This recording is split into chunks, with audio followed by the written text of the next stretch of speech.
Hello, Beat Check listeners. I'm Shane Dixon Kavanaugh, Portland City Hall reporter with the Oregonian Oregon Live, and your host today. As we speak, Portland and Multnomah County voters are casting ballots in a number of local contested races. Candidates in each of them have offered competing visions for how to best address some of the most pressing issues facing Oregon's most populous county, be it crime, livability concerns, or the deadly fentanyl crisis.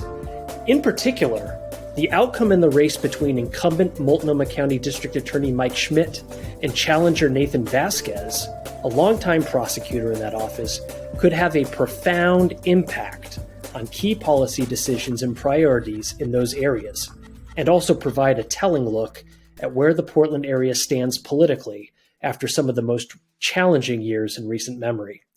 Joining me today is Noelle Crombie, a beloved newsroom colleague and an absolute force of journalistic nature.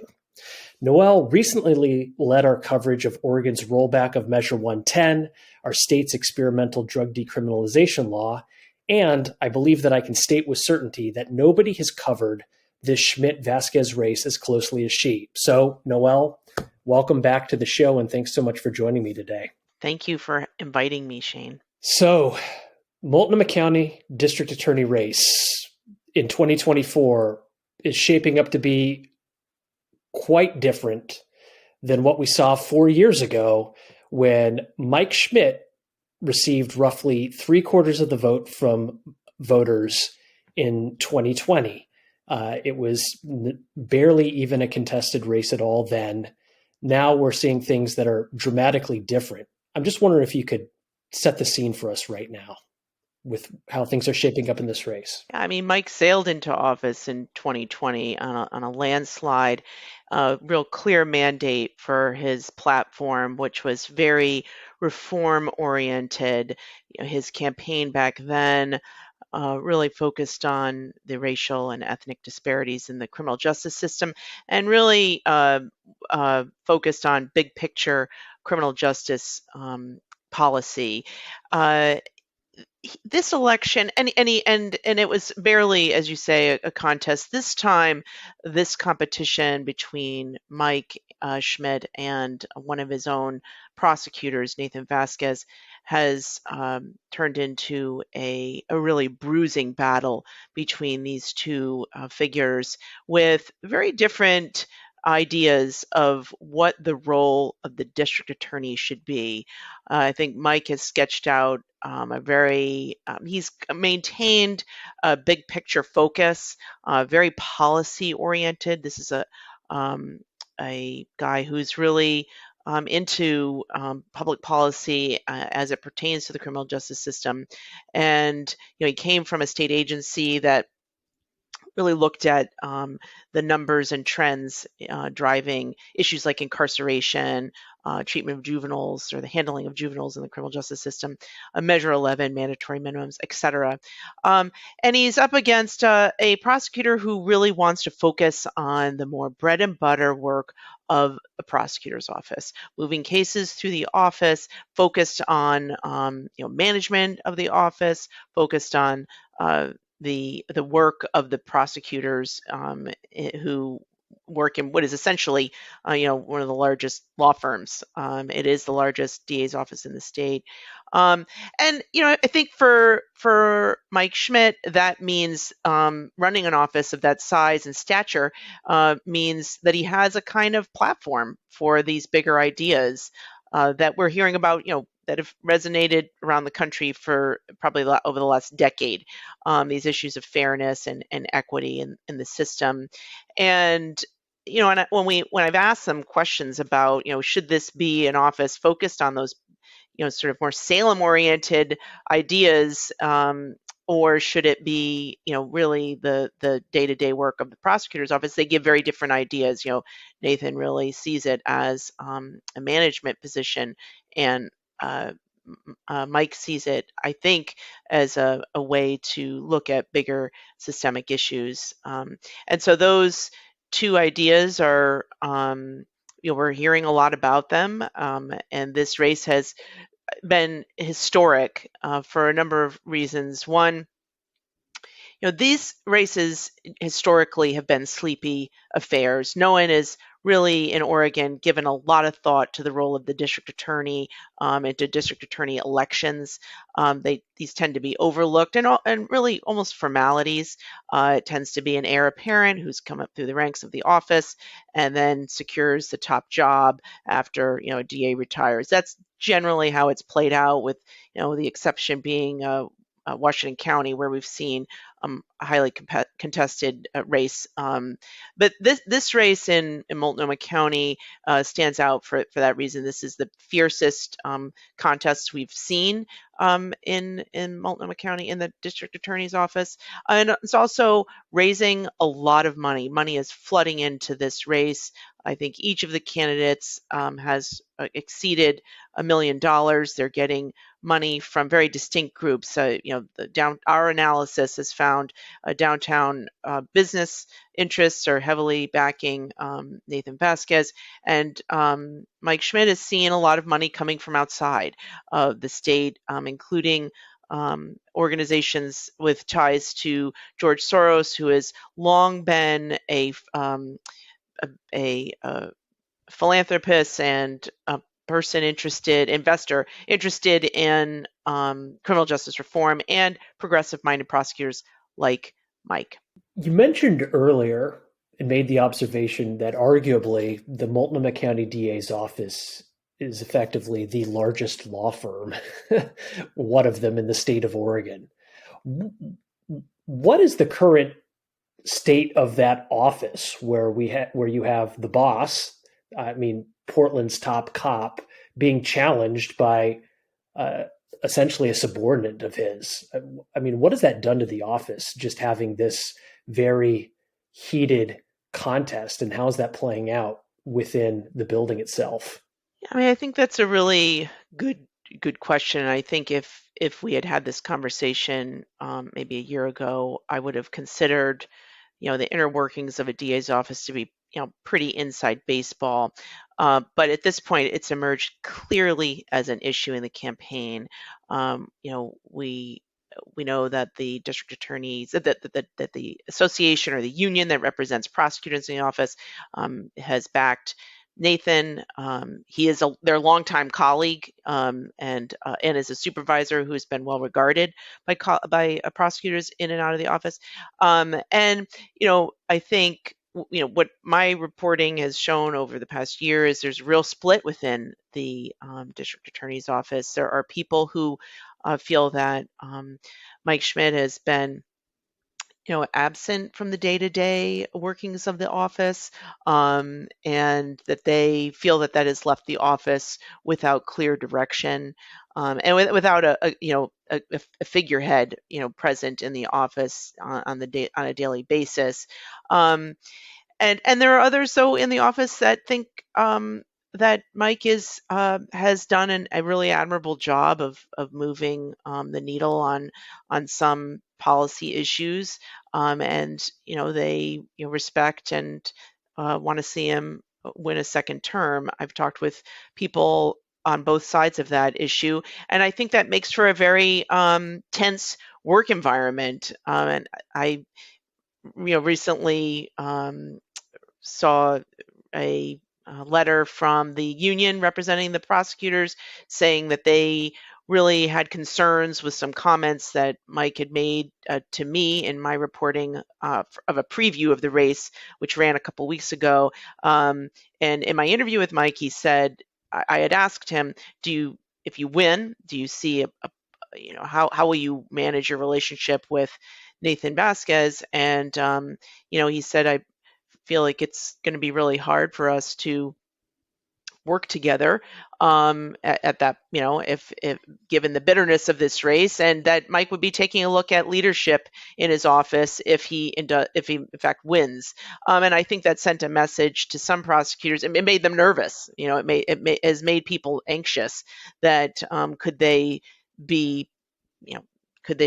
their positions be in jeopardy if the incumbent wins?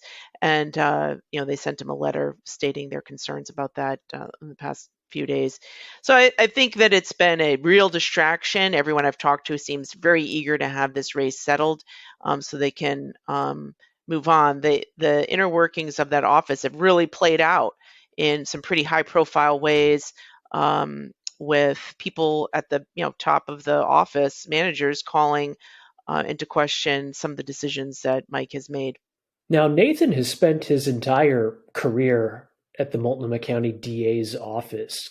Can you just touch on briefly a bit on his background, the types of cases and work that he's handled, and what he's currently doing in the office? Yeah, he came to the office right out of Lewis and Clark Law School. He has spent um, nearly 24 years there. He was hired by then District Attorney, the late um, Mike Shrunk, who has, I think there's still a couple of dozen lawyers who were hired by DA Shrunk who are still at the office.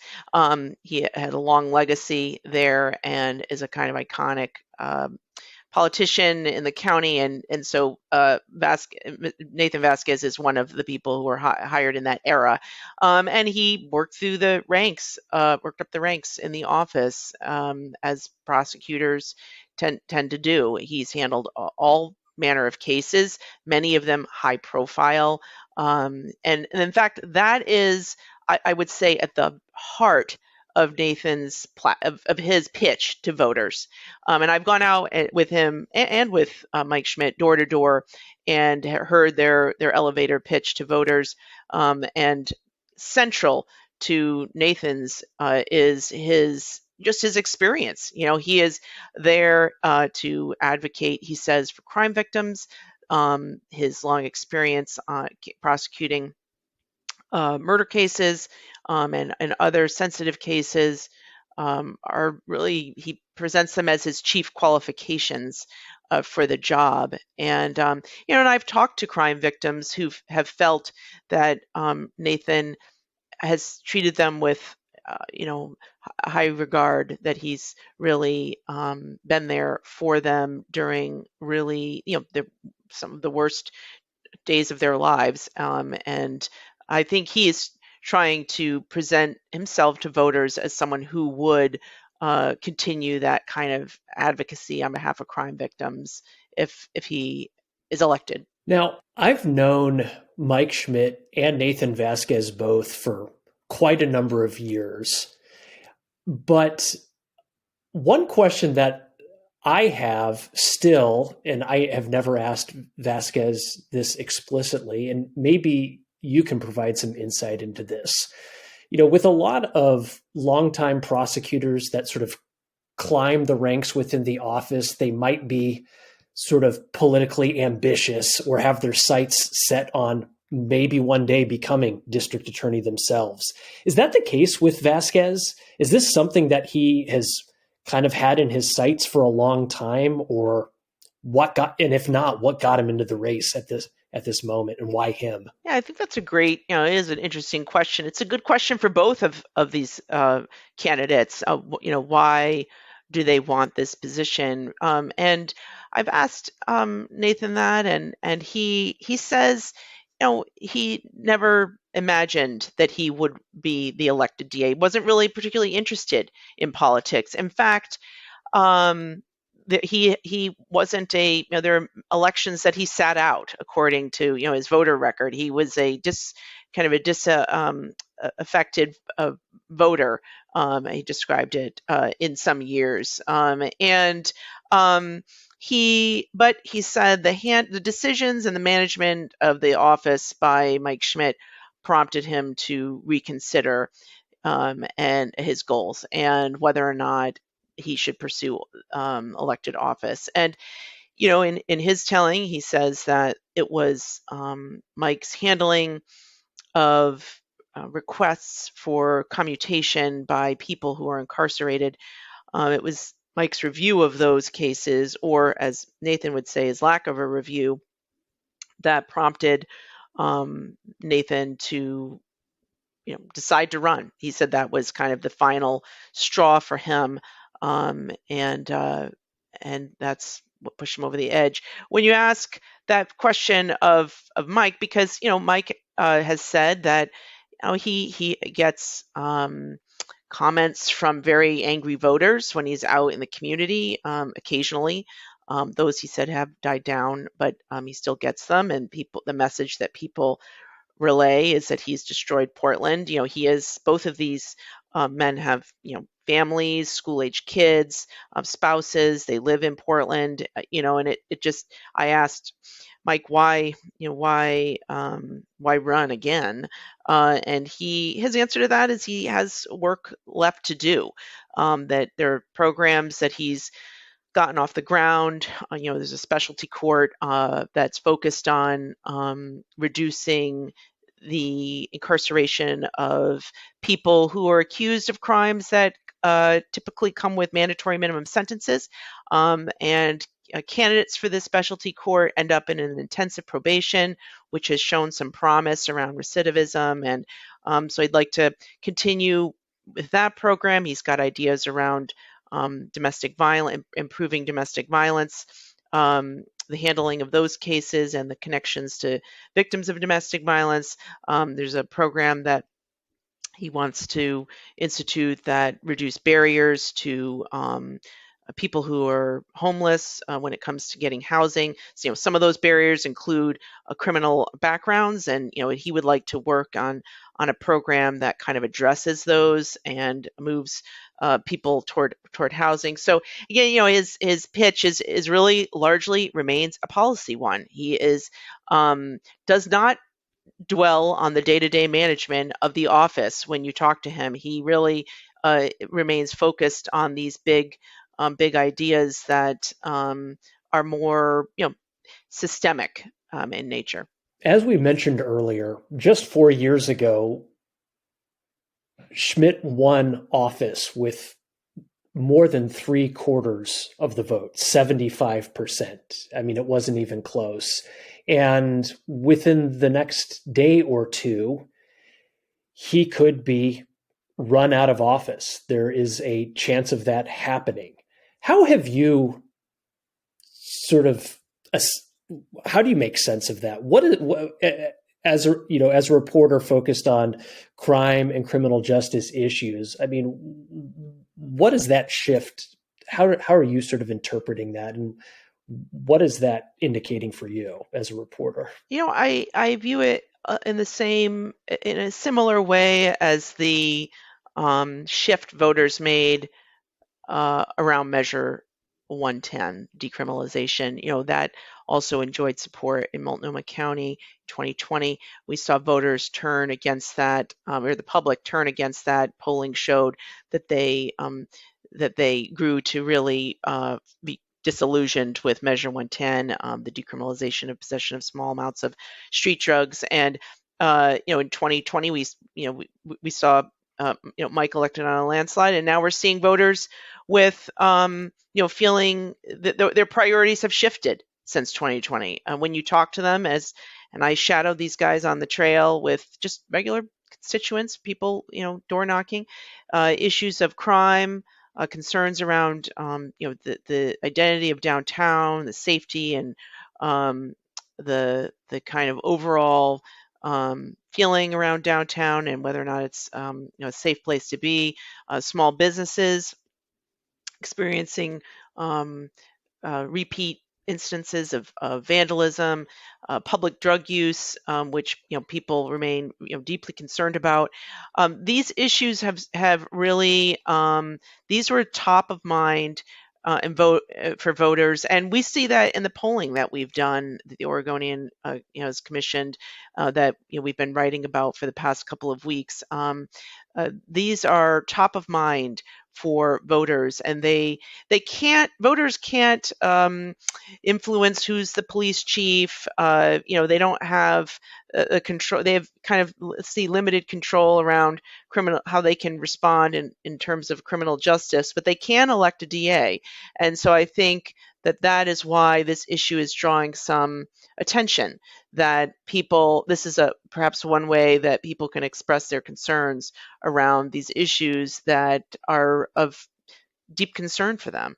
And I guess when we were going door to door, people, not everyone was engaged in the race. People were waiting to the last minute, but those who were pretty detailed in their concerns. They really wanted to know about how would how would the state move forward in a post Measure 110 way. What does the DA plan to do about graffiti on small businesses? What are they doing? What are we doing around downtown?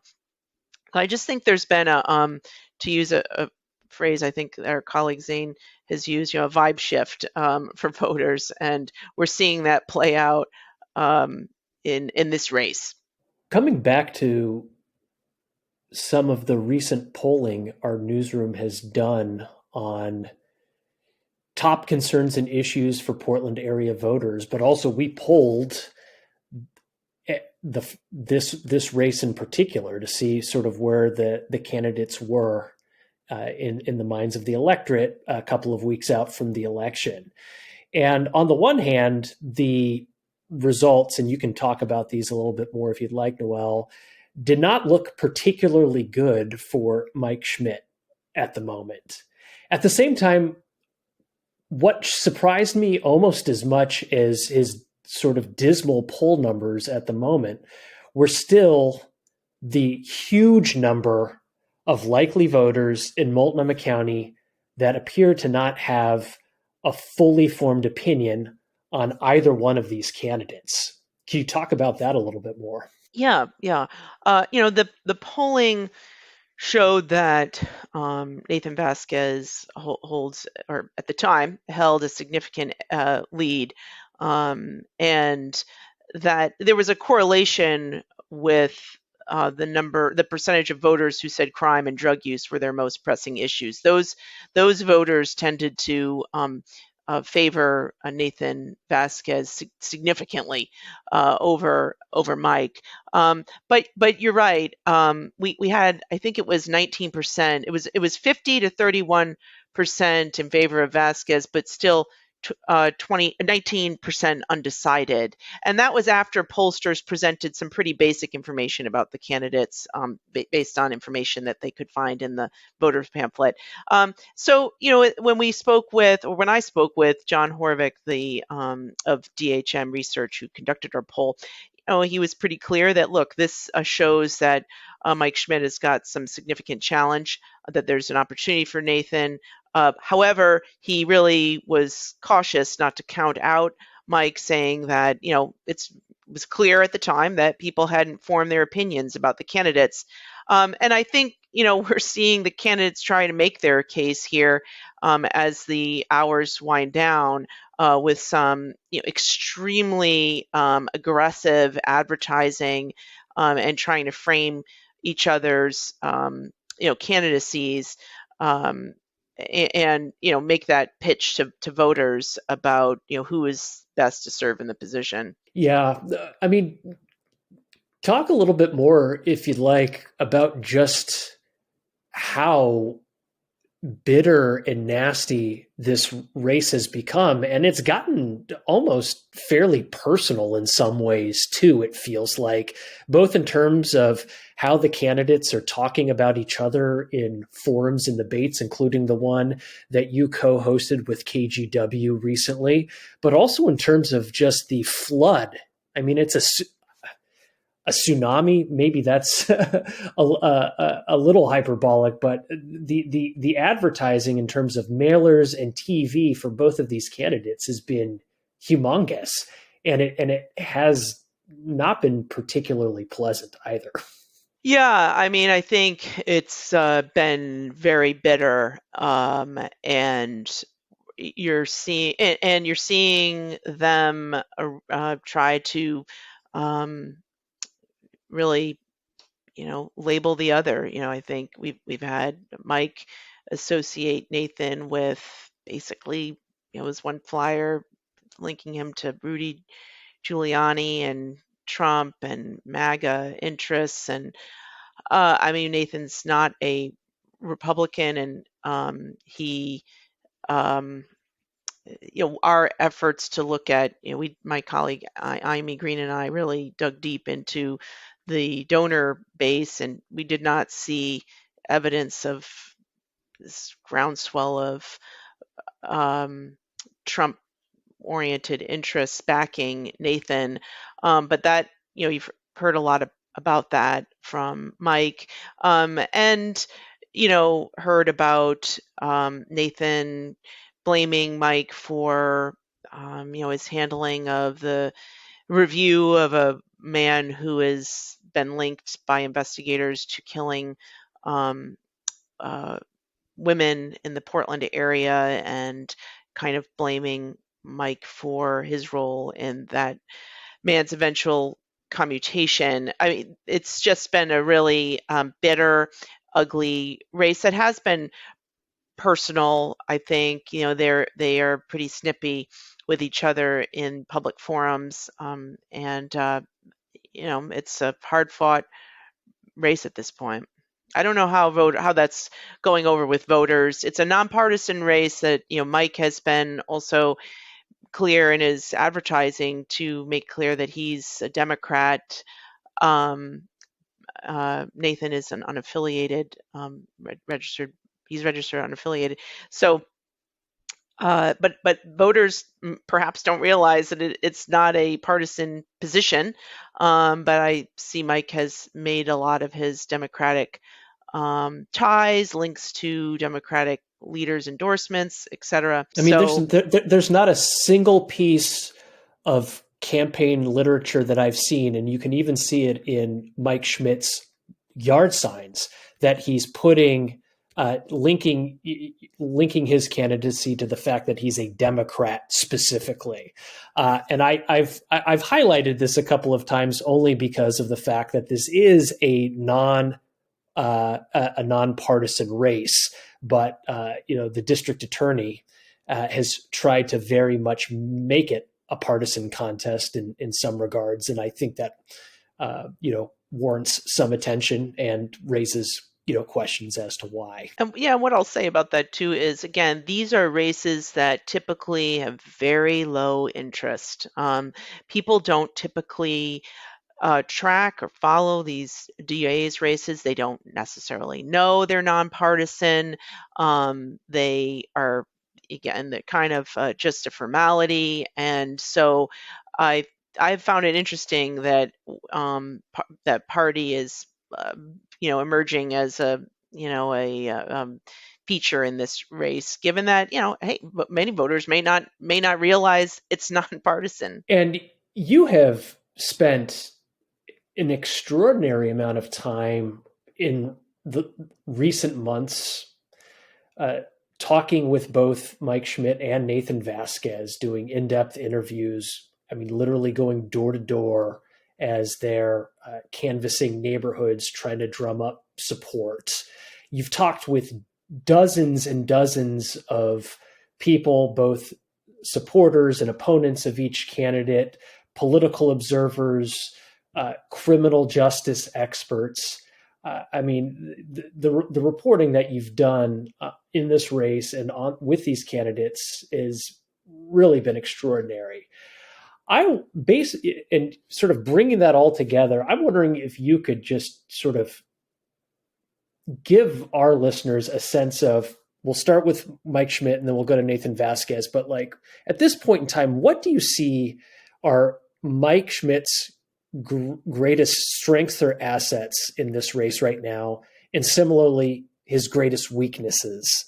And then I want to ask that for Vasquez as well. Yeah, I think that's a good question. I think Mike is a great, he's great in person, great public speaker, very polished around his, presenting his ideas, and also hammering issues that a lot of voters, have tended to care about in the Portland area, issues around fairness and equity in the justice system. And also he makes a case that he is politically connected to, Salem, to lawmakers, and that he's able, because of that to move forward, this broader agenda. I think that those are, and he's a personable man, and I see him connecting one-on-one with voters and making his case. I think he's hobbled by the internal turmoil within his office. The idea that he's checked out, that of the day-to-day workings of the office, that somehow that is leading to the it's a factor in the dysfunction generally of the criminal justice system. I talked to constituents who feel that the criminal justice system is largely non-responsive to the issues they care about, real day-to-day quality of life things, the things that make it either good or bad to live here. They feel that he is out of touch with those more granular matters. So I would say that that's how I would size that up. For Nathan, I think he is someone who really does can make a case to voters that look, he has a lot of experience doing this job, doing the work of prosecuting, that he has been at the side of crime victims, and he has handled the cases that have been most prominent in our community, including those involving violent political extremists, that he's fair, that he's presented himself as someone who's fair, as fair-minded, but I don't think that voters, I don't know that he's made a case for these like bigger systemic issues that that Mike has made the case for. And I don't think Nathan has sought to do that anyway. I think that he has been clear he's going to get in there, roll up his sleeves, and show up in the office every day, be present as a manager. I think he's presented himself as someone who would be a very strong manager of an office that's really integral to the functioning criminal justice system, and it'll make sure that work is getting done, and justice is being served, and victims are being treated with respect. I think that's how I would size up their two campaigns. You followed it as well, and you may have some insight into that. I'm curious what your thoughts are on what you think the strengths and weaknesses are. Well, I bet we could probably spend just a good hour going back and forth on this. I think what to try to be succinct in my kind of analysis of both of these candidates right now, we'll start with Mike Schmidt, is number one, Mike is an incredibly good, in addition to having just a real command and control and understanding of the broader big picture policy issues around criminal justice that he's wrestling with, and does have a vision for how to sort of improve, reform, or advance issues in the criminal justice space. He's just a remarkably strong and talented politician. He is a very good public speaker. He's quick on his feet. And, he's also just extremely sort of thoughtful in his responses and answers to tough questions. He's nuanced and he's measured. And even though he's gotten largely a reputation for being soft on crime, I don't think that's entirely sort of accurate. But that is a perception that he's had since the moment he stepped into this office. And, what's been interesting to me is just how much his first weeks in office back in 2020, which were sort of extraordinary in and of themselves, for folks who may not recall or remember, his predecessor, Rod Underhill, in the midst of a racial justice uprising in Portland, nightly protests and frequent riots, literally just says in the middle of this, okay, I'm out. Mike, you're supposed to be coming into office in January, but it's August, and I think I'm just going to hand this over to you right now. Good luck. And unfortunately, Mike Schmidt really just sort of fumbled and stumbled right out the gate with being, handed over, the office and being the county's top prosecutor at a time when there was extreme turmoil and social disorder. And he just has not been able to sort of shake that in these last 4 years. No. I think the other piece with Mike in particular that is challenging for him right now is that he's almost too smart and too measured for his own good. Like, for instance, he might be on questions in a debate forum, for instance. He is giving really good, thoughtful answers, but there's almost too much thought and nuance and complexity behind these responses. And I'm not sure how much that is resonating with voters at the moment who are taking a look all around in Portland. And though there are, significant and measurable improvements across a wide range of, crime stats and just perceptions and just how things are looking, whether it's in downtown or in people's neighborhoods, there's still just a high degree of sort of social, signs of social disorder, or that things just aren't great at the moment.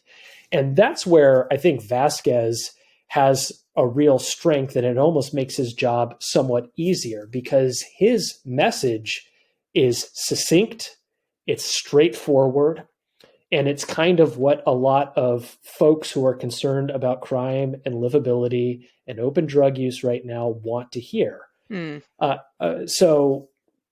also Vasquez's experience as a prosecutor, is significant, and it shouldn't be understated. I mean, he's talked a lot about on the campaign trail, both that he has handled very well and with a great deal of sensitivity and care to crime victims, but also he's handled these major high-profile cases in Portland in recent years, and he's won them, whether they are, murder or homicide cases, gun violence cases, or also he's made a point that he's prosecuted Proud Boys and Antifa members in equal measure and has sent them to jail.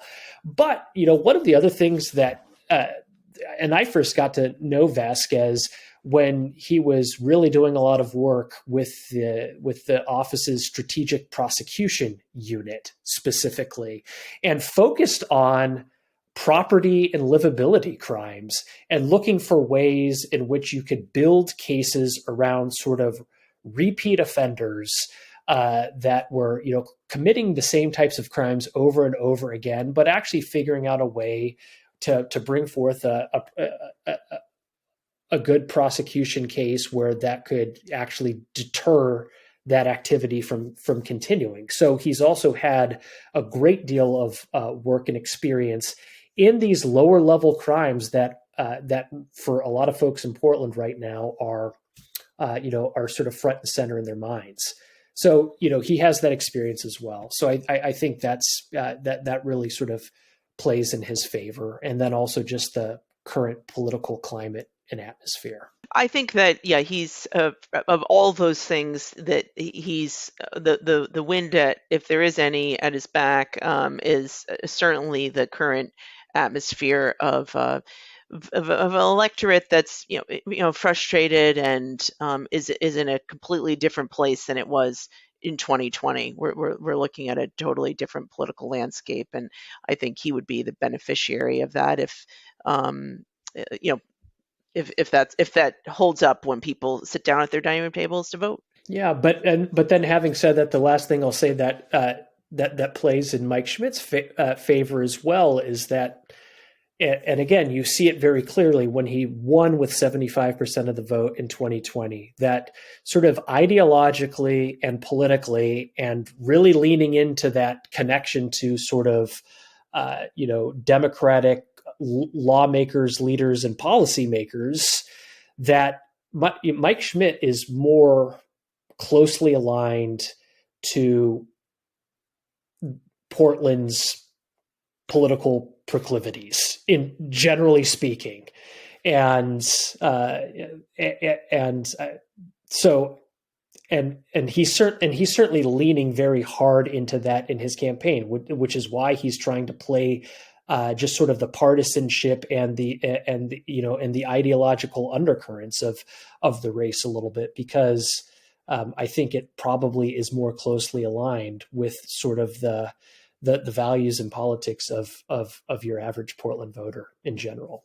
Agree. I think the last question that I wanted to ask you today, Noelle, is I keep coming back to the fact that you've done a ton of work and have spent a lot of time focused on this race. And I would even argue that you've sort of gone above and beyond sort of the what would be required of you to cover this race, and also knowing that you and everybody else in our newsroom are juggling so many different stories at any given time.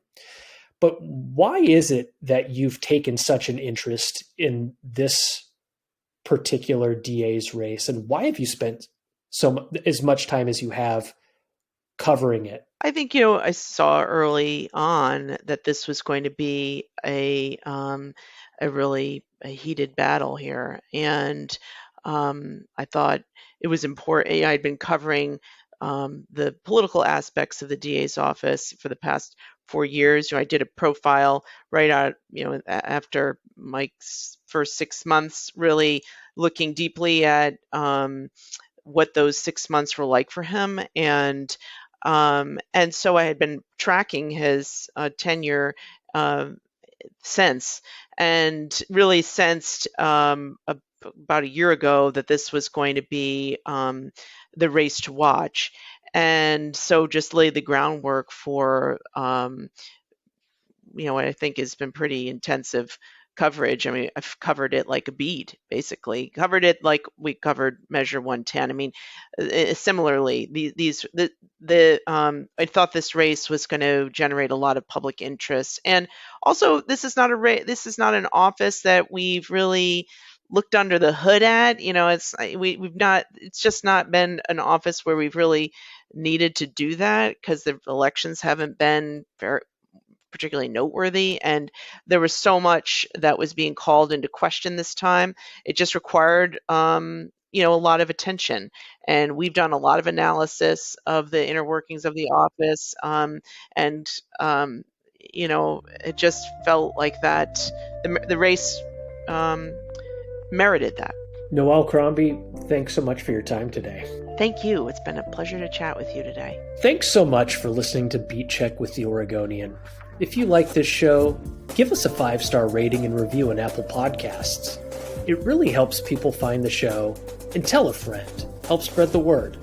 The best way to support our journalism and stories like this one is with a subscription to the Oregonian Oregon Live. You can do that at OregonLive.com/podsupport. Until next time.